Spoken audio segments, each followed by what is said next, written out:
All right, hi again, Donatella Galella.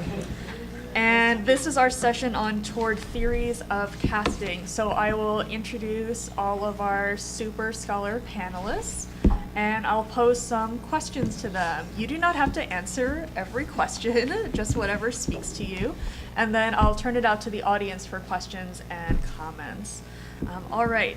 So right next to me, we have Doreen Kondo, who is a playwright, dramaturg, and professor of American Studies and Ethnicity/Anthropology at the University of Southern California. Her books include Crafting Selves, Power, Gender, and Discourses of Identity in a Japanese Workplace, published by the University of Chicago Press, and winner of the J.I. Staley Prize for its impact on anthropology. About Face, Performing Race in Fashion and Theater, published by Routledge, which won the Cultural and Literary Studies Prize from the Association for Asian American Studies. And her latest book, World Making, Race, Performance, and the Work of Creativity, published by Duke University Press just last year. She's also written 3 full-length plays, Disgraceful Conduct, I'm making parentheses, which is a high disco revenge fantasy about sexual and racial harassment in the academy, which won Mixed Blood Theater's We Don't Need No Stinkin' Dramas National Comedy Playwriting Award. Her But Can He Dance premiered at Asian American Repertory Theater in San Diego. And we have like a rep in the house from there. All right, and then Kondo's play Seamless, based on interviews with her parents about Japanese American incarceration, forms the conclusion of World Making, a genre-bending book that integrates ethnography, theory, and creative work. Next to Professor Doreen Kondo, we have Brian Eugenio Herrera. He is by turns a writer, teacher, and scholar, presently based in New Jersey, but forever rooted in New Mexico. Brian's work, whether academic or artistic, examines the history of gender, sexuality, and race within and through U.S. popular performance. He is author of the Latino Theater Commons 2013 National Convening, a narrative report published by HowlRound in 2015. His book, Latin Numbers, Playing Latino in 20th Century U.S. Popular Performance by UMich 2015, was awarded the George G. Nathan Award for Dramatic Criticism and received an honorable mention for the John W. Frick Book Award from the American Theater and Drama Society. With Stephanie Batiste and Robin Bernstein, Brian serves as co-editor of Performances and American Cultures, the series at NYU Press. He is also the inaugural resident scholar for the Soul Project, an initiative dedicated to producing the work of Latinx playwrights in New York City and beyond.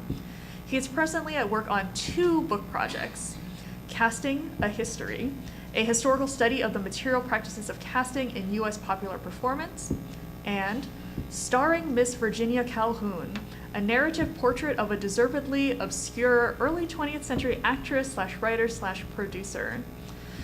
Brian Eugenio Herrera is Associate Professor of Theater in the Lewis Center for the Arts at Princeton University, where he is also affiliated with the programs in Gender and Sexuality Studies, American Studies, and Latino Studies. And finally, Brandy Wilkins-Catanese is an Associate Professor in the Department of African American Studies and Theater, Dance, and Performance Studies at UC Berkeley. Her first book, The Problem of the Color Blind, Racial Transgression and the Politics of Black Performance, was published in 2011 by UMich Press, and it addressed questions of racial performativity across a variety of media. She is currently working on a book focused on the development of post-racial aesthetics through the medium of television.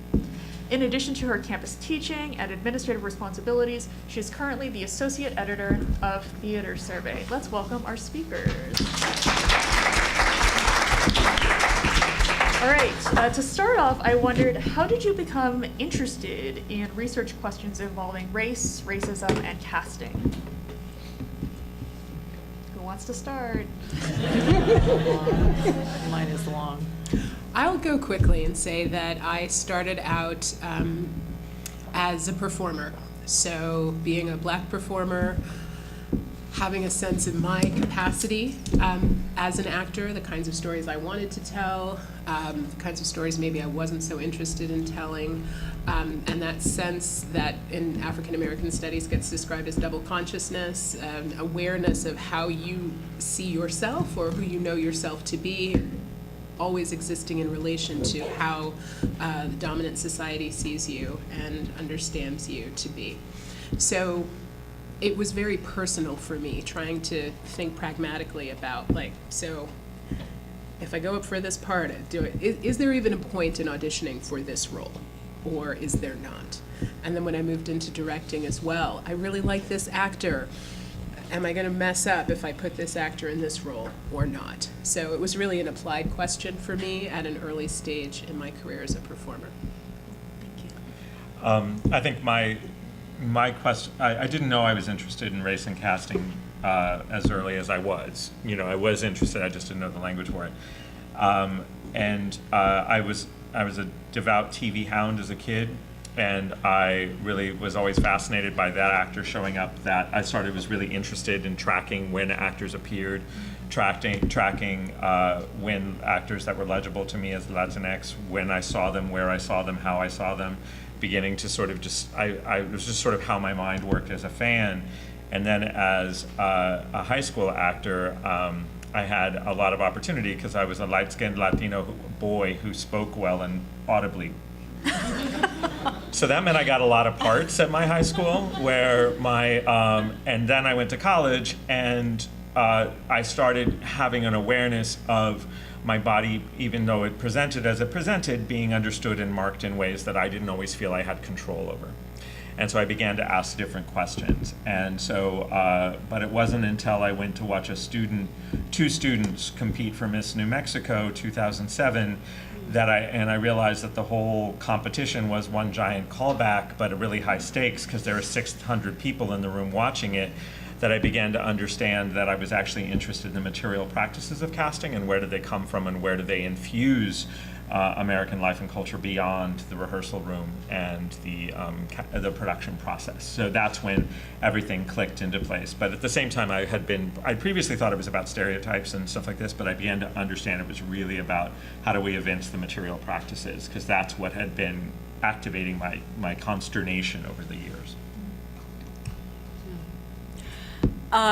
I actually have a rather long response to this question because I'm like probably most of the people in the room, not originally a theater person. I'm a cultural anthropologist by training. I was a Japan specialist. I was interested in performance to the extent that I was interested in, say, ritual performance and what used to be known as symbolic anthropology. And my first book was actually about the performance of gendered work identities on the shop floor of a Japanese factory, where I was looking at the aesthetics of work on the one hand, and then also deeply influenced by I was at the Institute for Advanced Study during the year at Princeton, in Princeton, during the famous gender seminar when Judith Butler wrote Gender Trouble. So I saw Gender Trouble sort of come off the IBM, as it were, and the sort of controversy that surrounded that. So it was a confluence of being interested in performance, performativity, post-structuralist theory through Butler,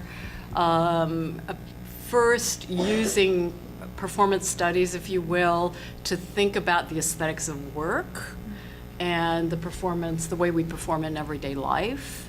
And then in my second book, thinking about the circulation of Orientalisms transnationally in the international fashion industry, that as a performance of race, gender, and so on and so forth, and Asian American theater.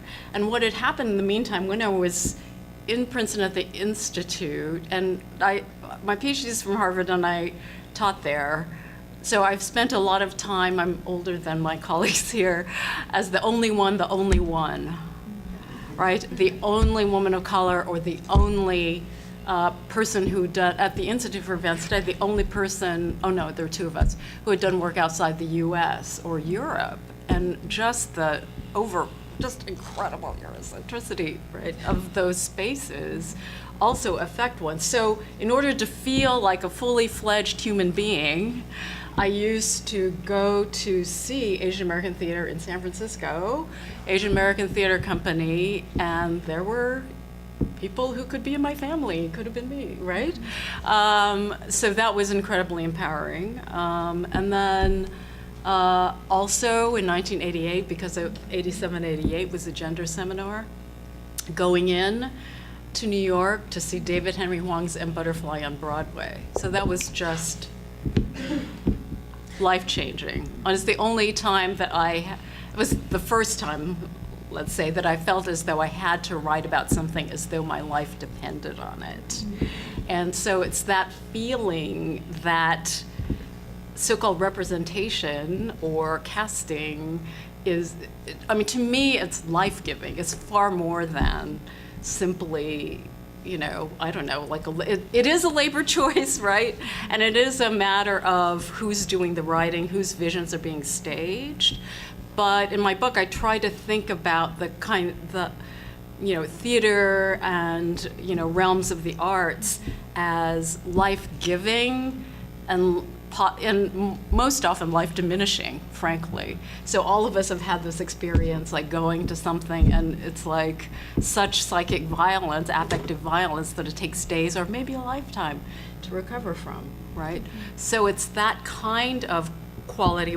Actually, one of my Harvard mentors was Chester Pierce, who coined the term, there's an actual proper name behind this term, microaggression. Right?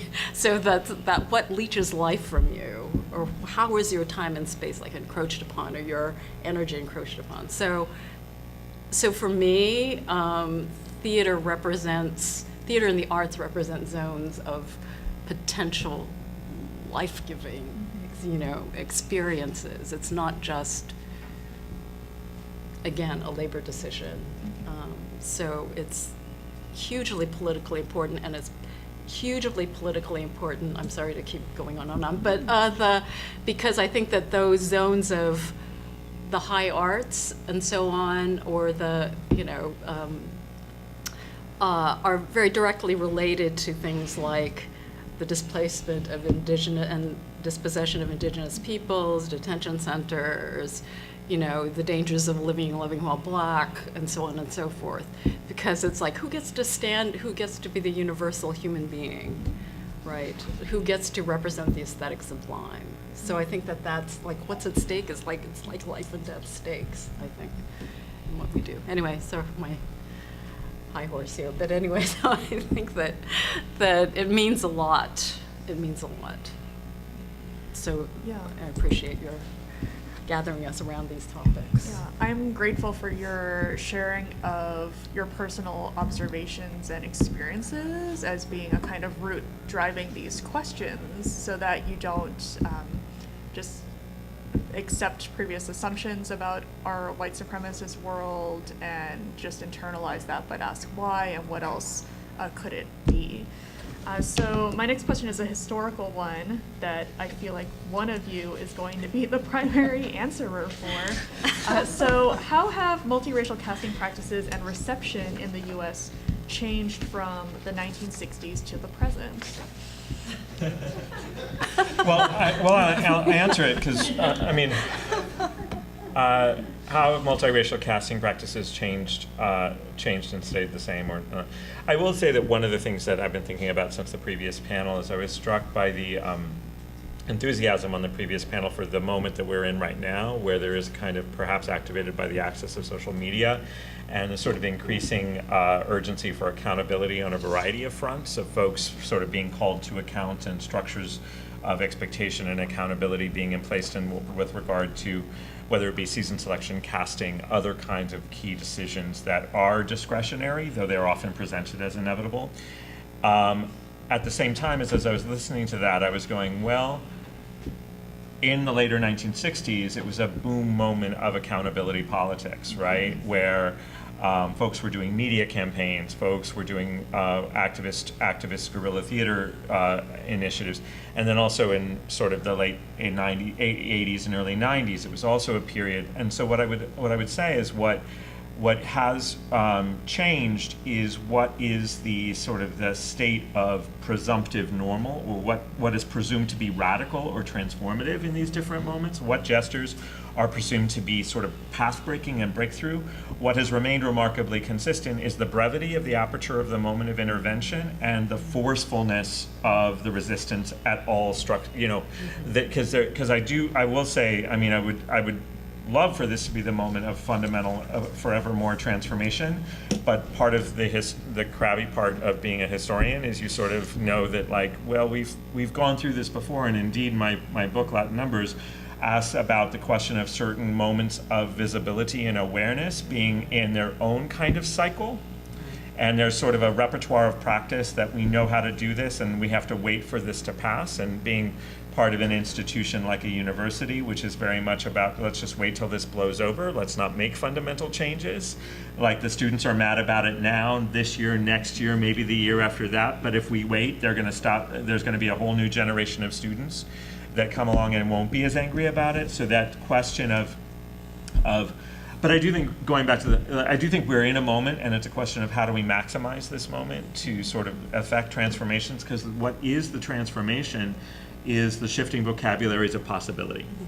What always happens in these moments, whether it's actors agitating in the late 1940s, actors agitating in the late 1950s, opening up the first, what is the integrated showcase, which is the precursor for non-traditional casting advocacy, all these cycles, it shifts the median of what is the horizon of normative possibility for a casting practice.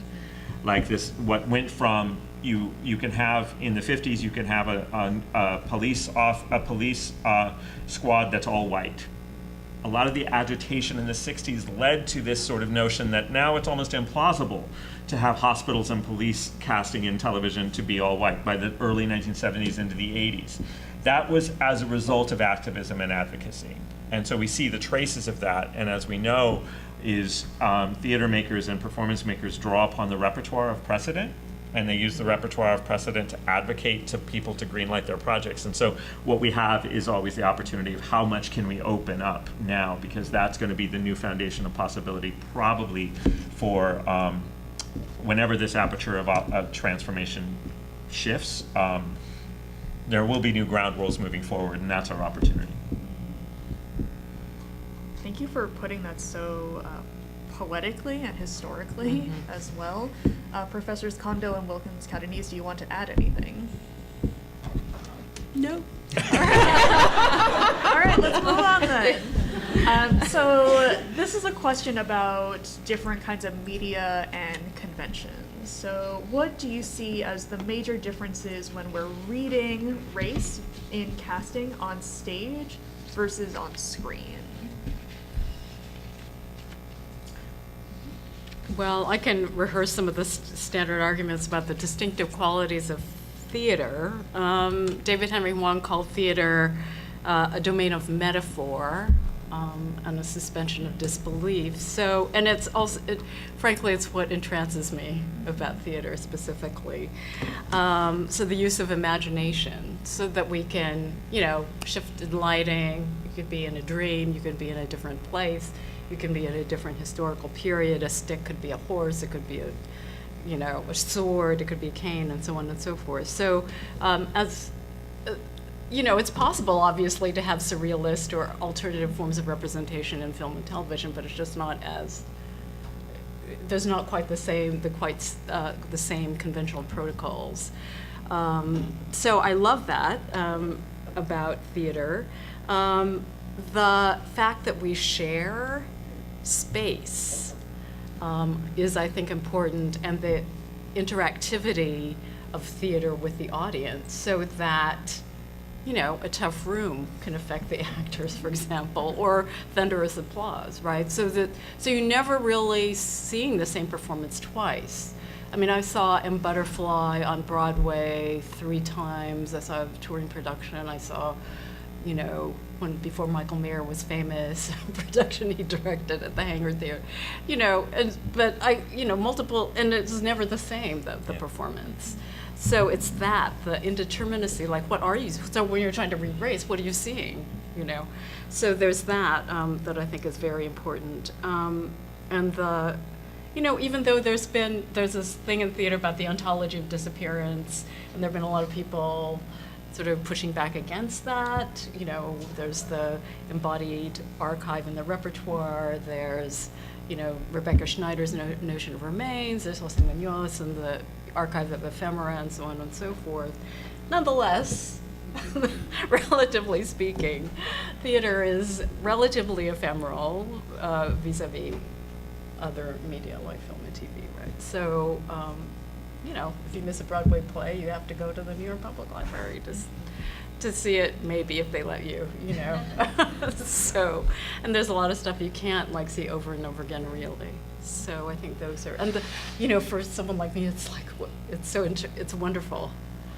It's that, you know, in a way, it's right. It's writing is an act of mourning, but it's also trying to capture something you know is always elusive. So there's something thrilling in that.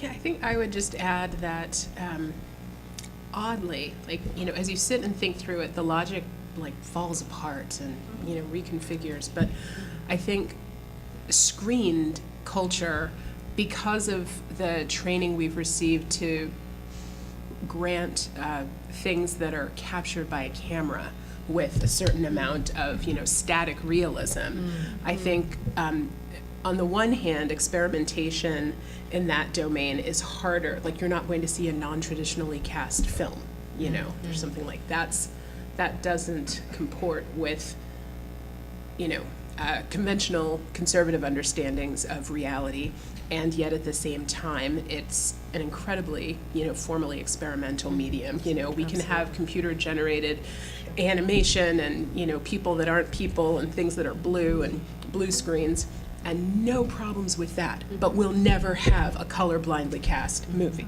you know? So there's something so odd about that, and I think it is contrasted with this sense of the magic of live performance. So I think for me, the overdetermined legacies of photography and, you know, the idea of filmed content as documentation of truth have a lot to do with that sense of possibility or constraint in terms of racial experimentation.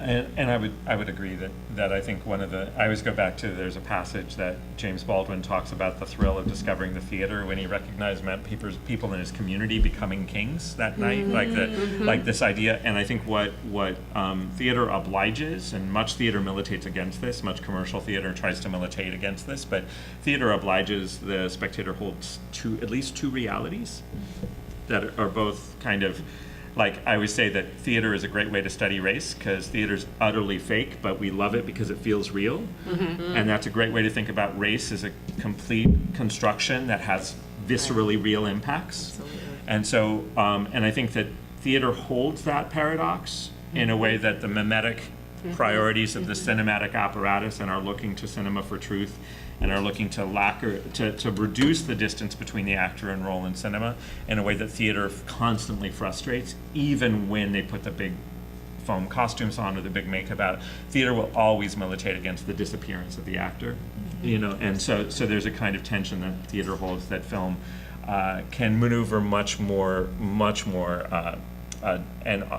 deftly, and audiences actually want that from film in a different way.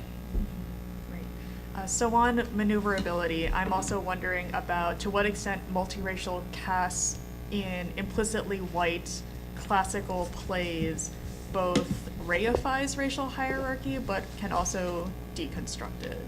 So examples that come to mind, like where does that fit on that sliding scale?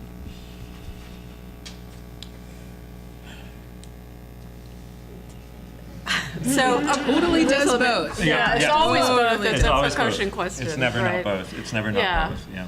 Yeah.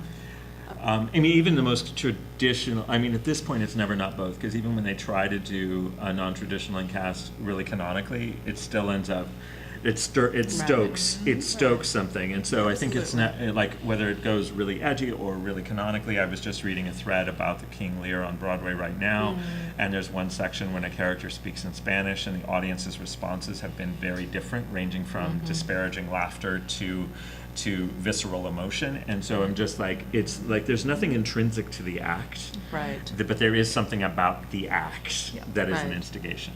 Right. Yeah, that was mostly a setup question as a teachable moment. Just make sure we're on the same page about how cultural productions operate in a system of power, right? That Right. something can be both racist and anti-racist at the same time. Right. And the more Right. successful it is, the more likely it's saying we're anti-racist, and we're standing on the shoulders of a Right. certain kind of racism that we're not talking about. Right, Mhm. exactly. Yes. Yeah, it's always a testament to the cultural power of the so-called classic, right? Yeah. So, Yeah. and yet, I mean, there's can be such pleasure Yeah. in seeing things Yeah. done in a multiracial way. So, just an example from the past, like Sondheim, right, at East West Players, Passion was one of the best, like it lives in memory, one of the best things I've seen ever. It's like one of the times when I thought, I'm going to lose it at the theater, and I was not the only one. It's like the legal counsel also of East West, and, my companion artist. I mean, it was just Jacqueline Kim, astounding.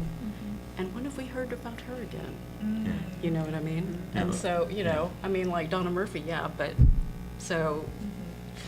Well, and I think one of the things I think that's often unacknowledged about retelling is, I'm going back to story as medicine, is these stories that have been passed down, or these stories like why are we returning to certain stories? Yep. Like and because what non-traditionally approached, like I'm thinking right now of like there's two.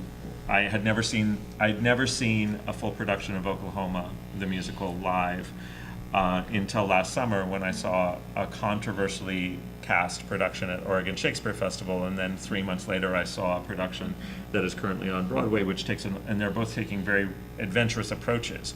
One recasting a lot, and through questions of casting, and it was really fascinating to see how they took different medicine from the story. And I have very different feelings about each, though they were both masterfully done, and there's much to sort of, but one was a story one that was approaching with contempt and loathing, and one was approaching with love and light, and I was like, I want the love and light one to allow me to study and to learn from the place of this Oklahoma in our canon, in our mythos. There's something about, if I have to do those two things, and that's, I think, what often is it asks us to, whether it's, and I think superheroes do a lot of the same thing, is if we know a little bit about the story, Hamilton does it too, if we know a little bit about the story being told, we can bring that knowledge and interrogate what we thought we knew as we see this new iteration of it. And that's, I think, one of the core pleasures of it. Absolutely. And why theater is driven by repertoire and film is driven often by renovation or innovation. I think this is a great segue for the next question, which is about which theatrical productions, films, and television shows, including reality TV, what excites you the most? Is this for me? Yes, we have to talk about the Survivor finale later. I was going, why did reality TV? I think that's a call out to me. Okay. Because what's great about Professor Herrera's work for casting and thinking about the history of material practices is it's not just for like fictional media, but also thinking about competition TV shows, for example. So what's surprising you or exciting you the most right now? Right now.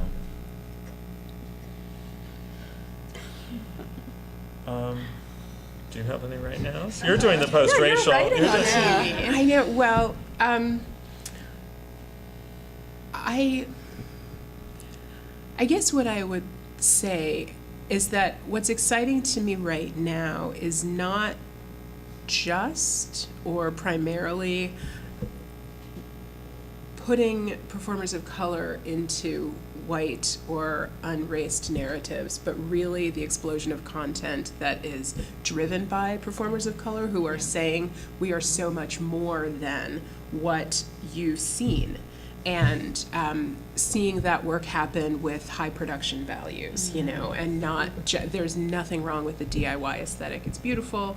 There are many beautiful aesthetics, but knowing that material resources are going to support. Like, for example, the move from Issa Rae's web series to HBO.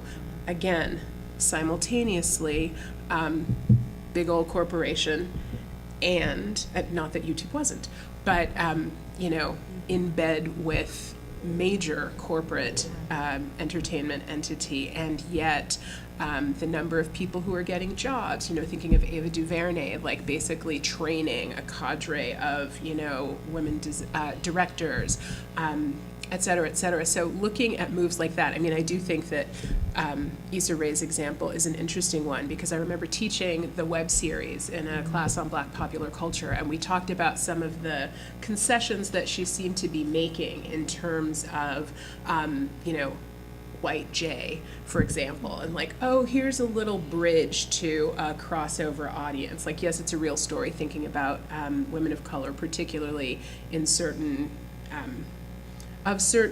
educational and professional trajectories, and how they do end up in situations where they could potentially be in interracial partnerships. But it very much felt like the sustaining of the White J storyline was you know, a hand of friendship extended to people who might not otherwise be drawn by something that's called, you know, Misadventures of an Awkward Black Girl. And to see that once we migrated to Insecure, there's no White J, you know, and it just sort of doubles down on its commitment to a Black version of Los Angeles. And addressing issues of race in a different way that is less about translation, that is less about, you know, conciliatory gestures to invite folks in and saying, you know, this is the Los Angeles that we know, this is the Inglewood that we know, and you'll get what you get out of it, and you won't get what you don't, and maybe that will compel you to do some learning of your own. So I feel like those are exciting moves that are not about trying to borrow from the dominant culture, but rather deploy the resources of the dominant culture toward different ends. Can I just quickly piggyback? Because so obviously there's like Crazy Rich Asians and the high production value, and you know, you could say, well, there's this or that problem, but honestly, I wept. Yeah. Just what have we seen? You know what I mean? Like, I thought Joy Luck Club was highly problematic, to be honest, but that was the last one, right? Where we've seen, and you know, find exemplar rom-com, beautiful production value, great actors, good looking, you know. So that was very moving. Yeah, and holding out for the creative control, Thank you you. know, Yes. turning down the Netflix Absolutely. deal in order to. Absolutely. So all of that. On the theater front, just quickly, I wanted to mention something that Donatella and I have talked about that seems to be a trend just within a year, which is whiteface by Asian American actors. So David Henry Hwang's Soft Power at the Amundsen, for example, or 2 Mile Hollow, right? And Poor Yellow Redneck. So, Poor Yellow Poor Yellow Rednecks and Rednecks. Vietgone. Yeah, oh, that's right, Viega. So, you know, I mean, we're seeing, it's a different move. I mean, have we seen this before? I don't know. I don't, not in my life. Not in the integrated way we're seeing it. Like, Yeah, and I'm yeah, using yeah. integrated in the sort of the style of the integrated musical when it's folded into the theatrical vocabulary Right. of the piece, as opposed to being a sort of the stunt of the piece. Yeah. Because we've seen it as being the sort of the big conceit or the stunt, but Yes. this is like just one of the Yes. repertoires, one of the Yeah. techniques being used to tell this story.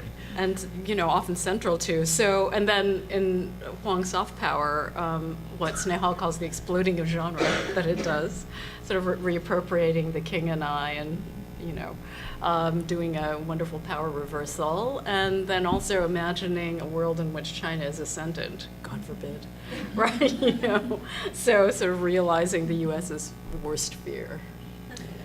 So. I think the thing that I have been most, I guess, noting and asking myself about, which is the extraordinary shift I've noticed, especially in New York theatrical stages, but it does it's having impact as well in film and television, it seems, which is the the rigor and the success with which folks, productions that are choosing to cast disabled actors to play disabled roles and trans actors to play trans roles, and how that's leading to really transformative impact on the ecosystem for what it means to be a disabled actor, you know, like Ali Stoker breaking through these barriers, and how what I find fascinating about it is how it's sort of going back to the non-traditional casting project's early years in 87, 88, when disability was part of that conversation, and disability very quickly only became deaf or hard of hearing in ways that didn't incorporate other kinds of questions of physical and visible and invisible disabilities. And then how then in the intervening years, self-advocacy among trans and gender non-binary performers have borrowed upon LGBT and race advocacy and civil rights, but then also being increasingly informed by disability and body politics of what does it mean to be bodies in space, and the question of visibility and invisibility there too. So what's been interesting is just seeing how I feel like there's been a moment where we might be on a tipping point of tolerability, right? Of what, could Glee go ahead today with a non-disabled actor in a wheelchair playing a principal role? Would there be something like that, sort of like that's not within the realm of okay now? And it does seem that it's been extraordinary to watch these extraordinary actors who've been working and have the chops and have had the platform. Like they've been working, and now they're getting these bigger parts, getting bigger awards, getting therefore bigger commissions, getting that kind of visibility that the platform of a major production will allow.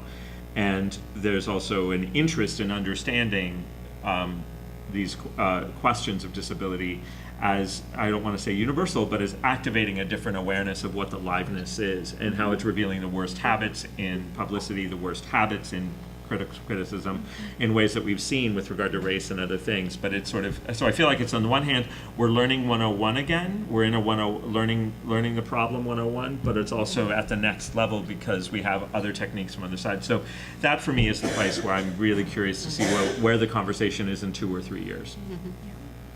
I also want to add my own piece, not only because I'm obsessed with soft power, but and there's and those of you who have access to a project to a library, you should find the recent review by Doreen Kondo about it in American Quarterly. It's a gorgeous and instructive essay, even if you didn't see the show. Yes. I will be teaching it in the fall, so full I second that. But I also wanted to add animated shows for me are very exciting right now. My favorite show is Steven Universe. Yes, that's right. And most of the characters are played by Asian American women, and they're playing crystal gems. And that's and vocal animation casting is overwhelmingly white men, so it's unusual that that's the case. And Rebecca Sugar is the creator of it, and that was the first Cartoon Network show created by a woman. So this is also an example of allyship and just working together in the struggle. And then I'm also reminded that I just finished watching Tuca and Birdie, which is on Netflix, and I'm reminded of the creator of BoJack Horseman, who realized he messed up by casting mostly white men as animals that can be cast however he wanted. And so he's been improving on that show, but having folks from BoJack go to Tuca and Birdie, which stars Ali Wong, Tiffany Haddish, and Stephen Yuen playing birds. It's tremendous. It really just makes it more capacious for our imagination and imagining people in these different roles. Great. All right, so our last question before I turn out to everyone. Would you tell us briefly about some of the racialized casting practices that you've noticed at your home institutions of USC, Princeton, and Berkeley? Just to bring us back into our educational environment. I'll just go down the line. Yeah. Okay, so at Berkeley, I would say that we have a range of practices. We have an official, generalized sense that inclusive casting is a good thing, a desire to balance our programming between culturally specific and casting non-specific. I think, as most institutions find, when you have that generalized inclusive policy, and this came up in the previous panel, you stand a pretty good chance that there will be a defaulting to white casting. Particularly when you're talking about shows that are grounded in a realist aesthetic. I think we find we have more success, although we've come a long way, I would say, in the past several years, which is partly about the constantly evolving demographics of the institution, but we often do better when we are not telling stories that are based in kinship structures. And that are not aggressively linear, realistic narratives. So when the work is more experimental and not organized around a family unit. And we continue to welcome new directors into our fold so that we have many aesthetic sensibilities driving casting choices. I think that that's an important piece of the puzzle as well. We try to partner with directors from the community who are grounded in different communities of creative practice and also don't have history necessarily with the students, as, you know, I know you as the one who's, you know, where people have been auditioning through curriculum for 3 years, you know, like I know your capacity versus you're a student that's just found the department and you may have a high level of technical skill, but I don't know about it or I haven't seen it play out in so many different dimensions. So when we have people that are, you know, being welcomed into the fold because of their credentials off campus, they are able to see students not in the context of whatever our current acting curriculum gives them the opportunity to do or the skills to develop. Yeah, at Princeton we have an unusual system in that we don't have a major. We have what is called a certificate program, which I sometimes call a minor on steroids, and we also don't have a production season in the conventional sense. We don't everything that we produce anywhere from 12 to 16 shows a year, but all of those shows are generated by suggestion from the rising senior certificate students. So one of the things that we've really struggled with is how to encourage folks not to draw upon the show they wanted to do since they were in high school, but also open it up. And it was when a new director in the program, Jane Cox, who's a lighting designer, when she took over as director a few years ago, and we looked at sort of the patterns that had come, which had replicated some of the habits of tending toward a kind of default whiteness, we began to sort of, or the same students having the same kind of best opportunities, and we were asking a lot of questions across the Lewis Center, which is a gathering of all the different expressive arts programs. And so we ended up adding a question to the application form for every proposal. And it's one of those examples of sometimes you have to find the person with a little bit of power and their capacity to use it to pull that lever to make a transformative change. Because we had good intentions, but we had no leveraged action. And by adding a simple question on the form that all of these students have to fill out when they submit their proposals is, how does your production contribute to creating greater opportunities in line with the program's general commitment to equity and diversity and inclusion in the arts? And by having that as one of 3 questions that they had to answer, it reoriented the presumption of what the process was for, which aligned very formidably with Jane Cox's vision that this is about serving the full student body, not the individual thesis proposers, which was a big aesthetic pivot from what the organization had relied upon as just habit and tradition before. We didn't depart from tradition, but we shifted tradition. We didn't change pretty much anything of what we did. We do have one show that we choose, and the show now is a show that creates opportunity for entry-level performers as opposed to something that a director can show their stuff on. You know, because we would usually hire a pro director anyway. And so often they would they would do a rough draft of a production they were trying to place somewhere else. And so that still is happening, but it's just taking a different approach. And it's also centered, we had 2 plays, we had one centering the legacy of Maria Irene Fornes, a new play by Migdalia Cruz. This year we had a totally new musical devised by the Afropolitan director Sharifa Ali, which was composed, and this was basically like, if you didn't get cast in anything, come join this process. And so it shifted who was there, and they got a new musical built on them. So these students, and it was so it's transformed what we do. And also one of the crucial things that we did was there had for years at Princeton, at a lot of legacy institutions, there are long-standing student groups that have their own histories and traditions and problems, often to do with power, access, and privilege. And what the theater program at Princeton had often said, we do what we do, they do what they do, there is no connection. And what we shifted was we said, this is all part of the same theatrical ecosystem, and we're the grown-ups, we should be leaders. And so when we're having a conversation, we're going to invite all the student groups. We're going to prioritize the student groups participating so that we could provide the training for students outside of our curricular structures, and so that there would be a way in on the one hand, but also just saying, like, we are getting the heat for awful casting practices done by a student group, and we're having to answer it because nobody else understands the nuance. Nobody else and especially a student who has a traumatic experience in a student group audition, that doesn't mean that they know the distinction between a student group and a program. So we were saying this irresponsible of us to defer to the structure. We have to sort of pay attention that this is a community, and so what can we do? And so I don't know that it's changed. It's created space, though, for conversation. The one thing I will add before I stop is our second year, we began to realize that a lot of what the program had relied upon was experience of the student performers and knowing how the process worked.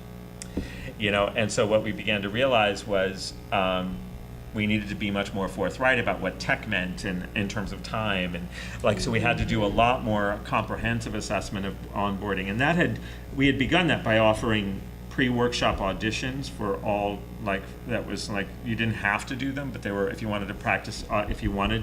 And so offering those as just sort of skill building techniques for anybody who was thinking about auditioning in any context, but we did them in 2 weeks before our big auditions. So trying to create ways where skills are not contingent on opportunity, and so you didn't have to take a class or get in a show to have access to the information of the skills. And finally, there was also an organizational commitment saying that the full body of the Lewis Center of the Arts said, we care about this broadly. So that meant when the costume shop had a moment, they said, we really need to have an expert workshop on black hair and wigs and practices. And so they were able to say, we've wanted one for a long time, but we've never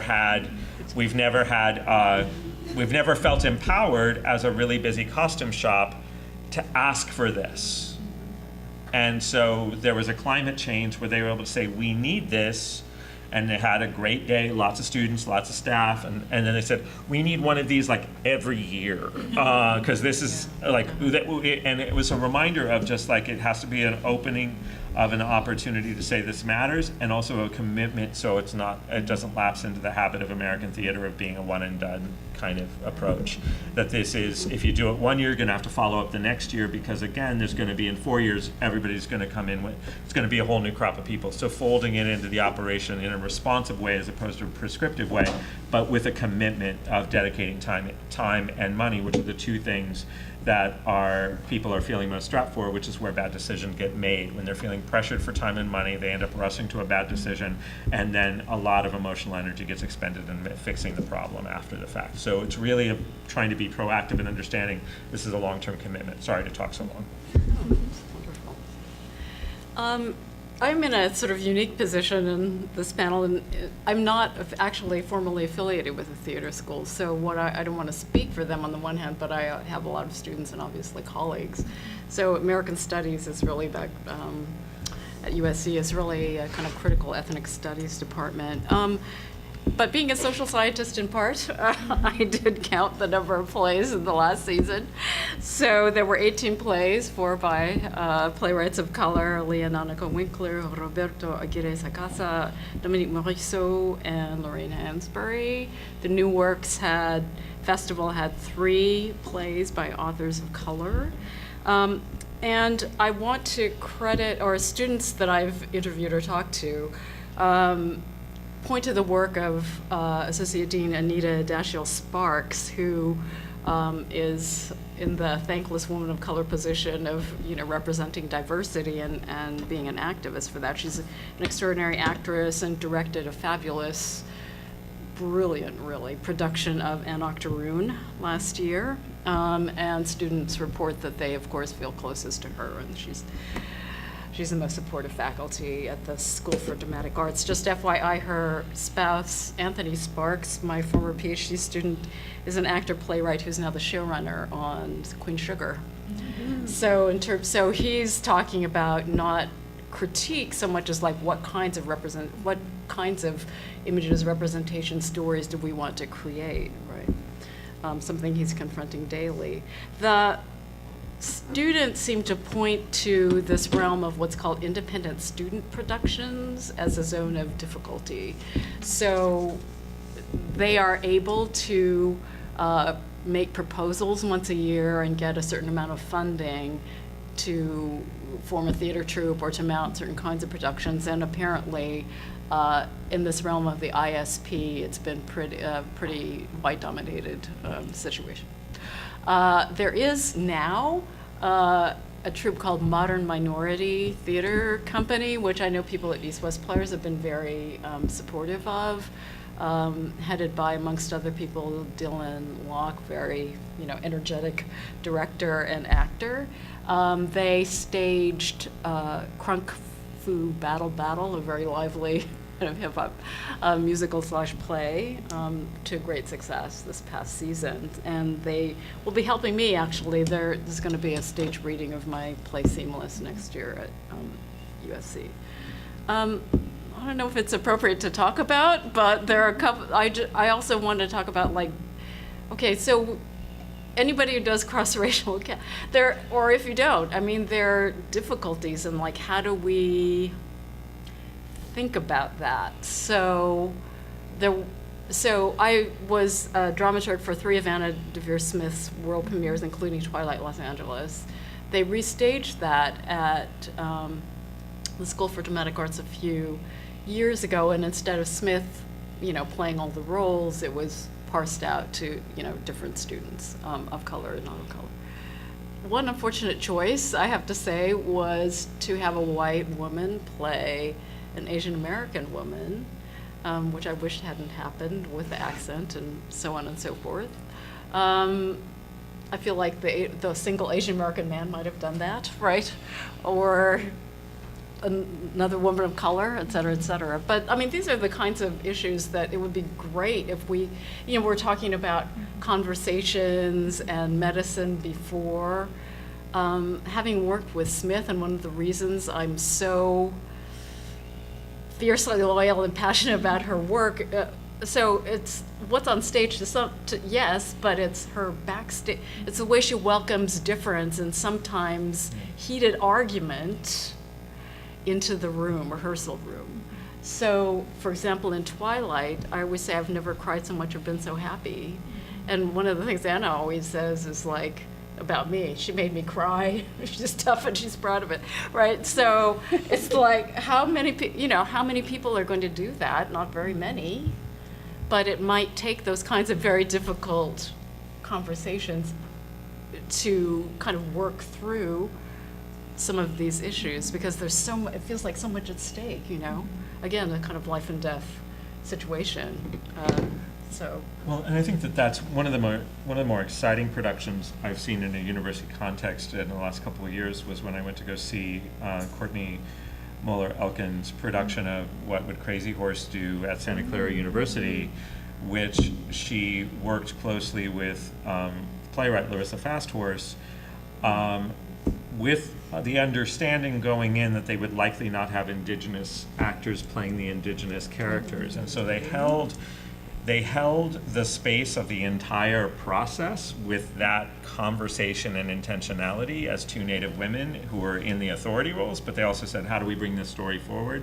And they approached the cross-cultural casting in that context very intentionally in dealing with these. And so it was an example of what Patricia Ibarra has called coalitional casting, of how do you hold it with consciousness, that you're not trying to pretend to be somebody else, but you're doing it in a folkloric tradition. You're being a tradition bearer for a story rather than trying to take the story or to disappear into the story, of saying that this is not my story, but it's a story we need to hear.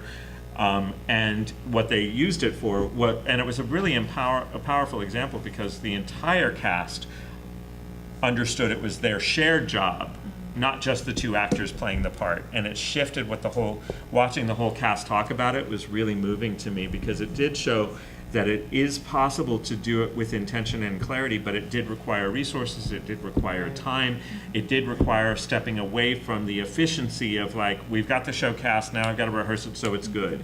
Taking a step away from some of the presumptive assumptions that propel to disaster in some cases, university theater productions, saying we got to make it work, and we're too late to change our minds, this, like, and that is, or we'll cast, so I think it's an example of just how intentional those processes have to be. Absolutely. And how there needs to be an organizational commitment to leveraging whatever kinds of resources the organization has in support of that intentionality.